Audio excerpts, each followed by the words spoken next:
Hey folks, Kevin here. Well, it's April 9th, 2020, and this morning I got done doing one of the, I guess you call it a honey-do list, repairing the clothes dryer. A few days ago, Thea said to me, the clothes dryer is no longer making heat. It's running and it's producing air, but it's not heating up and the clothes aren't getting dried. Within the last year, excuse me, I have made two repairs, probably over probably a 12 or 14 month period. I've replaced the belts that and the bearings for the dryer to allow it to tumble and not make a lot of noise, because we had a noisy system in the past. I replaced a heating element in it as well when it did a similar problem. And these repairs are not too difficult. I have posted a video in the past about changing the bearings and the drums assembly and the various pumps in the washing machine as well. But it seems like each one of the appliances, the way that they're made nowadays, there's always something that seems to happen at least once a year. I've got to repair most of the major appliances that we have. Now, we've had these for several years. With the exception of the new range, I think we've only had 2 or 3 years. But there's common problems that occur that are relatively easy to fix, and I thought I'd just share my thoughts about this, given that we are in under this infectious disease, paying closer attention to social distancing, not having service people come if we don't have to have them come. And I know that there's a level of stress when it comes to opening up a piece of equipment, making sure that the power source is off, or a washing machine, you turn off the water first, and not getting injured during the process. That's a concern, and you might mess it up and it costs more to have someone come and repair. But if you're this sort of person that can try doing it yourself, I think some of these repairs are super easy. With the electric range that we got one that really had great reviews. It's an LG range, one of the more modern ones. It's about 3 years old, I think, now. But one of the things that happened is where the main display that you see in the front of the range, behind it, it's a circuit board that has a lot of ribbon type cables that plug into those units. And with a range, when you do homesteading stuff like canning, and whether it's pressure canning or steam canning, water bath canning, or you're cooking all the foods like we do, there's significant changes in temperature and humidity as well in those environments, and that allows corrosion on the terminal ends where these ribbon cables attach to that board. And I know people who have spent hundreds of dollars getting the main board replaced and having a serviceman person come out and do the work. It takes up time and all that, and I've repaired it with just about a $5 can of electrical contact cleaner, just pulling the ribbons out, giving a little squirt with a contact cleaner. And this is good for electrical appliances and all, and just doing that. And I've thought about doing that once a year just to decrease the amount of corrosion. And since I live in a part of the country where we have salt on the road and the rain and snow and all, corrosion is one of those things with our vehicles, with the electronic hookups for the hitches for trailers and all. And there's a different type of contact cleaner that we use for that. But it was a real easy fix with the range. I've replaced the thermostat in freezers when we've had power fluctuations, and all of a sudden we notice that the freezer isn't maintaining its temperature. So today with the dryer, as I mentioned, probably just over a year ago, I replaced the bearings and the belts for the tumbler and all. I can't remember all the things I replaced. Then a few months ago, I replaced the heating element. And then Thea just came up a couple of days ago and said, geez, you know what, it's not throwing out heat again. So I went ahead and looked up the parts that I needed. And I knew I already had a couple of fuses and thermostats, but I knew I wanted to have a second heating element as well. I like having the parts because I know that I'm going to try and keep this dryer going for many years to come in the future. And when I do a major overhaul, I'll replace all the bearings and all those things at one time.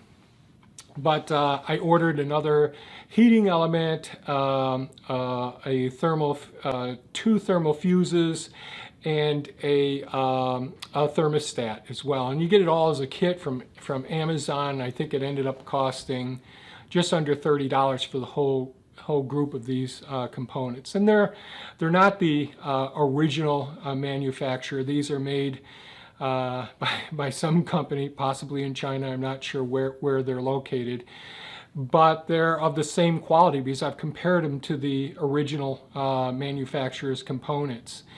And these are all very similar components that work on, geez, the list of manufacturers that use these same components. It's just about every big name that you can think of. You know, Whirlpool, Kenmore, Maytag. All the companies use these same components and all. So what I did today was I threw my helmet cam on and I went down, opened up the base of the dryer, vacuumed out the area. As I started putting the vacuum in, I remembered to unplug the power supply to it. Always unplug the power, do it safely. And then I went ahead and there's a container that actually houses the heating element, and it has a thermostat and two fuses in it, and the heating element. And I pulled the whole unit out. I just used a multimeter. You set it to the ohms, to continuity, and you touch the red and the black probes together, and it'll show that there's a continuous circuit going to 0. And you can check your heating element. You can check each one of the components, and I ended up determining it was one of the fuses. And so I took that fuse out and replaced that fuse. So the question that we should always ask, and this is the thing that I'd encourage people to think of. Now, this is with an electric dryer that I'm talking about, not a gas dryer. So the question we should always ask ourselves is, what caused that fuse to actually overheat and short circuit itself? In other words, break the contact so that there wouldn't be heat going to it. And probably the most common reason is that the discharge chute or the intake chute, so inside of the dryer there's usually a filter going through there. Now if that gets plugged up, that could potentially cause the heating element to overheat. If the discharge chute is filled up with lint, it could cause it to overheat. Certainly if the thermostat itself has gone bad, or if there's a short between the heating element and housing, that could cause it to overheat and trip the fuse as well. So not to put fear in you, but always be thinking about what are the potential reasons for that fuse to go bad. So I ended up replacing the fuse. I have thoroughly watched things as far as seeing what the flow rate in the air is for the system, and I have it modified so that I can trigger the electric dryer's exhaust heat to go into the bathroom, where I have a dehumidifier, so we conserve all that water, goes into a gray water system, and we conserve that electrical heat loss through drying the clothes with the dehumidifier, and add that to our house during the winter months. But everything worked out with it. I don't know the reason for it. I'll be watching it closely, and I'll be checking temperatures as time goes on. But it was one of those real easy fixes. It's an awkward position getting down into these places, especially if you have a small bathroom area that you've got to maneuver around. But it's really just a few screws with 1/4-inch drivers, whether it's a 1/4-inch socket, 1/4-inch wrench, or a 1/4-inch socket on your ratchet. So that's really all the tools it took to accomplish this task. It's a pretty easy task. The only additional tool that's necessary is a very cheap multimeter, where you can pick them up at Harbor Freight for like $5 or $10, or you can get some nice ones, like I've got some nice ones as well, that allow me to do a lot of different activities here in the property. So I thought I'd just share this bit of information when you're at stay at home and doing social distancing. this might be a time to look up, you know, on YouTube. There's lots of YouTube videos and websites. There's repairclinic.com, I think. There's appliance repair. You just look for those places.